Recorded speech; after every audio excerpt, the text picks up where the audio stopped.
By now, velomobile riders and aficionados have started noticing some bolts from velomobile world starting to show up in the US as part of the ambassador program. I'm one of those, and I thought I'd show you how this particular one got set up. So as you can see, it's green over white. It's a metallic green. I picked a special order color, which is, I think, an Opel metallic green color. This is number 66. As you can see, I've got the full cover with the motorcycle hood. I'll get a little closer. You can see it's got the cone mirrors on it. And this motorcycle hood, which is really nice. It closes with a good click and stays on well.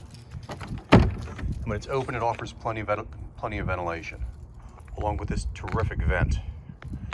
This little camera you see is a 10-year-old 640 by 480 pixel video camera. It's going to be replaced probably by a front and rear motorcycle set. Over here on the hood, you'll see this clear bit of plastic. That's an option. I highly recommend it.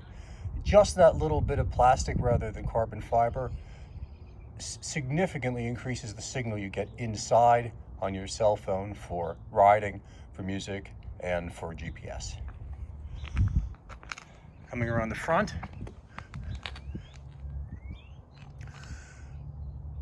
I picked the very brightest light available for the front. I'll include all of these components in the information below. And if you look up top, I also added the hotspot.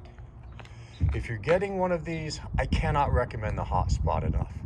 I've ridden about 120 miles so far, not a lot, but the difference in visibility and the difference in ways cars respond to me is just indescribable.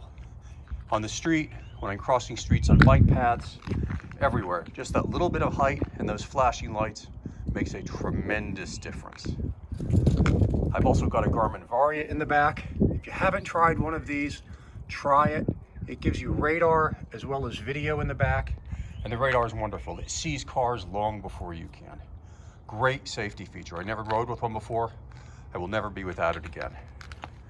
Here's the other side of the bike. Then I'll give you a quick shot of the inside.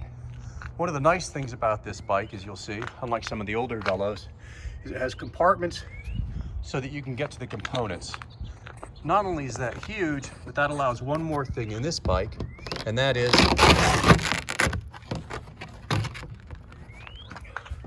front storage spaces. These are an option. Believe it or not, they do not get in the way of pedaling, and they can hold all of your emergency supplies and a lot more. Okay, let's look inside, shall we? Right now, I've got the SPD pedals that come with the bike, and that's really so people can take test rides. Eventually, I will replace them with my Asiomo power pedals with the Look cleats. I live in Indiana, which was ironed flat by glaciers long ago, so I don't need a lot of gears. So I went with a big 70-tooth front ring, just one, and 12 gears in the back. There's a lot of discussion about batteries for these bikes. They're actually wired for 14.4. A lot of people are going with 12. I went with 14.8 battery that's really made for remote controlled cars. Some concerned by a few mentioned that when it's fully charged, it goes up to 16.8. I've not had any trouble with it. It gives me plenty of power. I'm set up with armrests.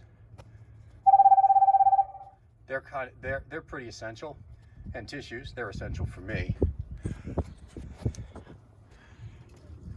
That's a yoga mat. It's a little heavy. I've seen people carry something lighter, but I'll tell you what, when you need to put the bike on its side, it's really nice to take all this beautiful carbon fiber and paint and be able to put it on something other than gravel.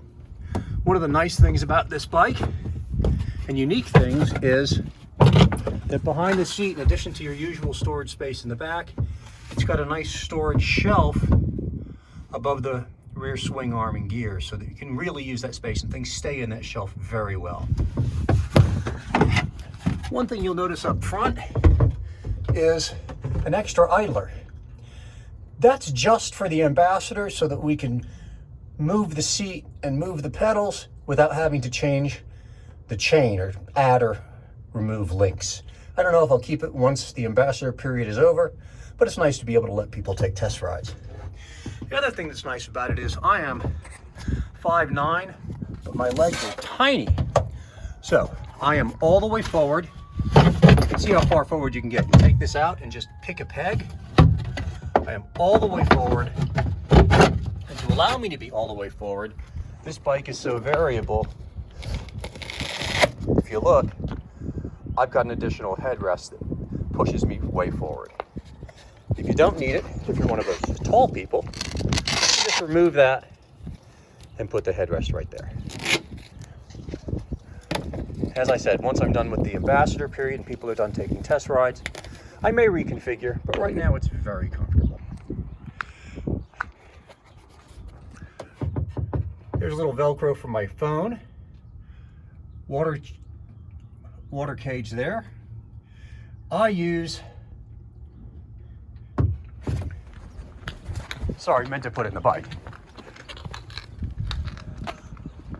I use this travel cup. As far as I know, it's the only welded aluminum bike bottle that fits well in these. It has a little pop-up straw, very easy to use, don't need to lift it up to drink under the hood. Real nice, keeps everything very, very cold or very warm, whatever temperature you prefer. And then my only other addition are these blade exciters. What are they? They're actually speakers, and they're speakers that vibrate against the carbon shell and use the whole shell of the bike as the speaker. These are Bluetooth, so I don't need to wire them or add an amp.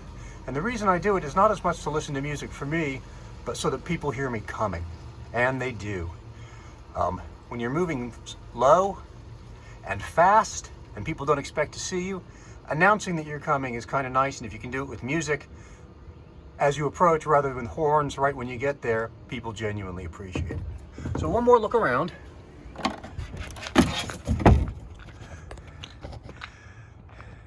Here's the bike. As you can see, even on a bright sunny day, you can see that flash and the headlight.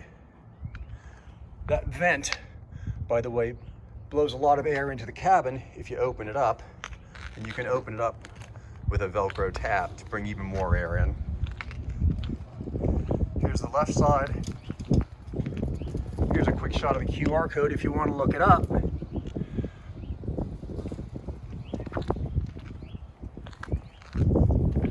And again, you can see the flashers in the rear. And on that Varia radar, when somebody starts to approach, it starts blinking as well. Oh, one more thing to show you. The tiller is very nicely designed. It's pretty standard, but it's very comfortable. Horn is right at your fingertips. So are the turn signals. Very easy to use. And these index shifters, I can change down with just the heel of my hand and up with one finger. Very comfortable, very nice. And when the brake is on, you can hold the tiller up, making it very easy to get in or out. That's it. Put questions down below, and hopefully we can continue the chat.